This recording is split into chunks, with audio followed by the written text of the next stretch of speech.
ഇബിലീസിന്റെ ഒന്നാമത്തെ കവാടം അൽ ഗളബു, ദേഷ്യം പിടിക്കലാണ്. ദേഷ്യം പിടിക്കുക എന്ന ഒരു കവാടം മൂപ്പരിക്കെങ്ങാനും കണ്ടാൽ കിട്ടിയാൽ ഉടനെ തന്നെ കയറി കിട്ടും. അവിടെ ഗസാലി ഇമാം ശരിയിരിക്കുന്നത് എങ്ങനെയാണെന്നറിയോ?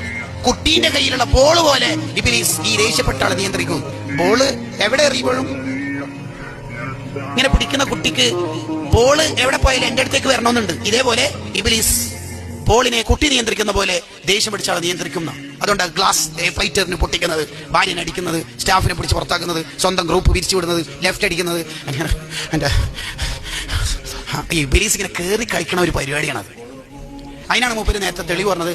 ദേഷ്യം പിടിച്ച് എന്റെ ഭാര്യനോട്, സോറി ഞാൻ പണ്ടേ ദേഷ്യം പിടിക്കുന്ന ആളാന്ന് എന്റെ ഉമ്മ തീക്ക പറയട്ടെ, എന്റെ ഉപ്പ വെച്ചിട്ട്. അതിന്റെ തെളിവ് മൂപ്പര് പറഞ്ഞത്. ആയത്തോ ദിവസം തെളിവില്ല, മൂപ്പര് നാടൻ തെളിവ് പറഞ്ഞത്. ദേഷ്യം പിടിക്കുന്നുണ്ടോ, നിന്നെ കൊണ്ട് ഇബ്ലീസ് അമ്മാനമാടും കേട്ടോ. അതെ, ലാ തഗ്ളബ് വലക്കൽ ജന്ന.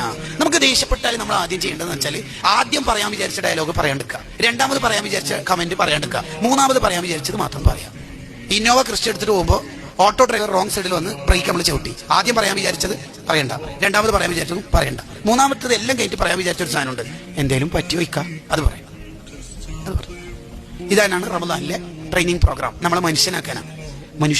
അതാണ് അള്ളാഹ് നമുക്ക് തിരിയണ ഭാഷയിൽ പറഞ്ഞത്, ലഅല്ലക്കും തത്തഖൂൻ, നിങ്ങളെ നോമ്പെടുപ്പിക്കണത് നിങ്ങൾ മുത്തഖീങ്ങളാവാനാണ്. അപ്പൊ നമുക്ക് സ്വാഭാവികമായ ഒരു ചോദ്യം ഉണ്ടാവും, ആരാണ് മുത്തഖീൻ? അത് അള്ളാഹ് തന്നെ പറയാം. വേറെ ആരെങ്കിലും പറഞ്ഞാല് നമ്മൾക്ക് തിരിച്ചെന്നൊക്കെ പറയാം, ഞാൻ പണ്ടൊരു പുസ്തകത്തിൽ വേറൊരു കാര്യം വായിച്ചിനല്ലോ എന്ന് മറ്റു കമന്റ് ആൾക്കാൻ സാധ്യതയുണ്ട്. അള്ളാഹ് തന്നെ പറഞ്ഞാൽ പിന്നെ വേറെ ലൈഫായ പോലും എന്നുള്ള ഡയലോഗ് ഒന്നും ഉണ്ടാവില്ല. അള്ളാഹ് തന്നെ പറയുന്നു, വൽകാളിമീനൽ ഗൈദ്, ദേഷ്യത്തെ അടക്കി പിടിച്ച് ഒരു നല്ല മനുഷ്യനാകുന്ന ആളാണ് മുത്തഖീൻ. സൂറ ആൽ ഇംറാൻ, വൽകാളിമീനൽ ഗൈദ്, ദേഷ്യത്തെ അടക്കി പിടിക്കുക.